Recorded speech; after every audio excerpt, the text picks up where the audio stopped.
What's going on, everybody? South Bay Rebel here, back with another review. Today we're going to be looking at some Lego, and we've got the Horizon Tallneck set. It's a really incredible set. It really does the game likeness justice, and I can't wait to dive into this. So we're just going to get right to it and jump in. The Tallneck is one of the most iconic machines from the Horizon game. If you are unfamiliar with the game, I highly recommend checking it out. Kind of a futuristic, post-apocalyptic setting. It is exclusive to PlayStation, I believe, but it is a phenomenal game. This is from the second installment, but the machine or character, if you will, that is represented in this set is also from the first game as well. So they're pretty iconic parts of the game, and definitely recognizable as something that's for sure from that Horizon franchise. So for those who are not aware, in the game you have a bunch of creatures. They're machines that have a likeness to animals and other organic beings, but they are not organic beings. They are machines that are man-made and programmed to serve a function. They go against that programming, and most of them are foes. These Tallnecks, however, are some of the few friendly creatures that you come across in the world, and there's only a couple scattered throughout the map. As the name suggests, they're very tall and hard to miss, and what you do is your character has to traverse to the top of these Tallnecks, activate a beacon of sorts, and what that will do is unlock a large portion surrounding that Tallneck within your map, essentially revealing a bunch of key locations and map icons and so on the map in that radius of the Tallneck. Turning attention back to the build itself, Lego really knocked it out of the park with this one on the looks. It's almost as if Lego just coincides really well with the styling of the creatures in the game and the way that they're artistically designed. They're covered in individual pieces of armor that give the creatures mobility and articulation and a very organic feel to them. And because of those design aspects, Lego pieces really lend themselves nicely to the overall aesthetic. I really like the coloring contrast here. Again, that's straight out of the game. You have a lot of white against black, and so it really pops and stands out. They also fill that in with a splash of color here and there with some browns and some tans, some greens. They even have some foliage with the flowers down at the base where there's more greenery. It is a world that's overgrown, and so these creatures are out there in the wilderness, and you're often spending time, in the bushes, cutting through jungles and trees and various landscapes. And so they've captured that well here, even right down to the decrepit looking street light. They did a great job. You can tell that this is well thought out, well planned, and you even get a bonus creature from the game down at the base, which you encounter quite often as well, and they call those watchers, so it's nice to have that little added touch and an extra creature. I've seen a ton of mock builds of a bunch of the other creatures or machines from the game. This is the only official Lego release that I know of, and it would be awesome if they dabbled and explored in some of the other creatures, because they could really do a lot with this. I just don't know that there's the kind of following that Lego probably wants to see for this line in order for them to commit to doing a bunch of sets in this series, but I'm glad they chose the Tallneck.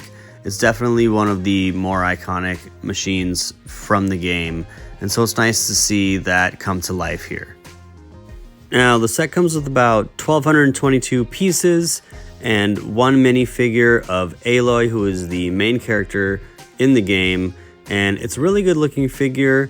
As we dive into a closer look at her, Aloy comes with a couple accessories. We've got the bow and arrow as well as the staff, which is also iconic from the games, and a couple unique pieces as well. That's a unique hair piece.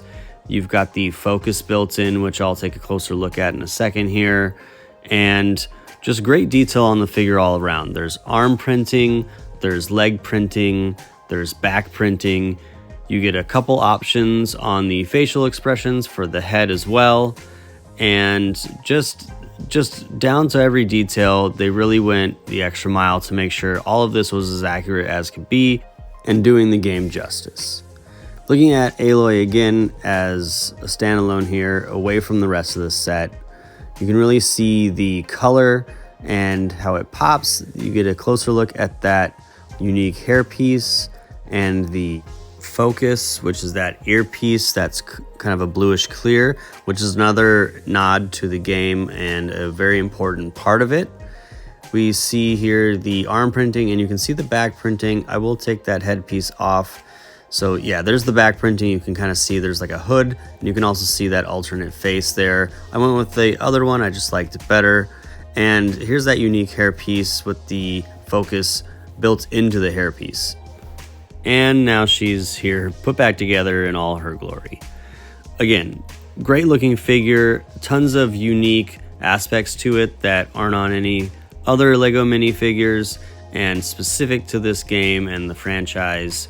So it's nice to see that they didn't reuse a bunch of parts and reuse a bunch of molds, and they went out of their way to make this a unique set with unique features, unique minifigure, and really commit to making it as nice of a set as possible.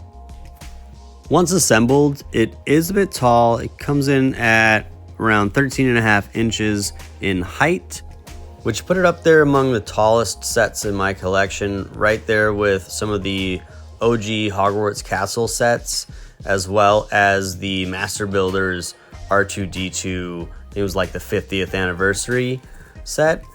They were all on the same shelf because it's the only shelf that was tall enough to accommodate them. So keep that in mind. It is a tall set, and because it's the only one in this line, it's kind of a one-off. It doesn't necessarily have other things that fit in to the same universe right along next to it that you can have in a display, but it looks good all on its own, as well as just blending right in with anything around it. It didn't really even look out of place next to R2-D2 or anything in the Star Wars universe, because it's kind of machine and droid-like, and it has that white and black contrast. And it also didn't really look out of place next to the Hogwarts Castle, because it was just a nice display piece that really stood out on its own and didn't really have to blend in with anything that was around it. Now, I'm pretty sure that this has since been retired as of the making of this video, but it is still found in stores. I see it from time to time, so if you can get your hands on it, I would highly recommend this set, even if you're just a casual fan of the set and know nothing about the games. I would also highly recommend playing the games. It might make this set mean even more to you, and there is phenomenal games, and this set does a great job of capturing the beauty that those games tend to capture, which makes them so captivating. They've done a great job translating that into this set, which makes the set just so remarkable, which is why I still recommend it even to those who haven't played the game. And so with that, that's going to do it for this video. I hope you guys enjoyed it. If you did, give it a thumbs up and subscribe so you don't miss out on any future Rebel reviews. Stay tuned for the next one. Until then, take it easy.